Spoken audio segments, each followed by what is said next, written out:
आपल्या ऊसाला आलेली तोड आणि फेब्रुवारी महिना चालू आहे तरी पण ह्या रानातला काही चिखल हटतच नाही. तर नमस्कार मंडळी, स्वागत आहे तुमचं माझ्या मिनी ब्लॉगमध्ये.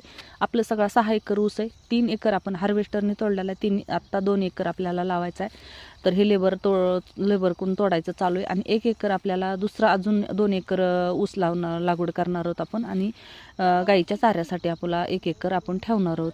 आणि मे महिन्यात ह्या रानाला म्हणजे मे महिन्यापासून ह्या कसलंही ऊसाला पाणी नाही. आपल्याला पुढची मशागत करायची ते सुद्धा आपल्याच्यानी झालेलं आहे. म्हणजे हे दलदलीचं रान म्हणतात. पाऊस एकदा आला ना आला की ह्या रानामध्ये शिरता येत नाही आपल्याला. तर आमच्याकडे त्याला रान चिबोल्ड असंही म्हणतात.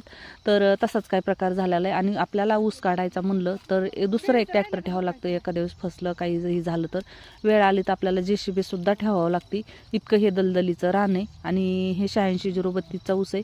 त्याला डुकरं इतकं खातेत तर ते मामा तेच सांगतात की इथून तिथून ही पात सगळी डुकरांनी नुकसान केलेली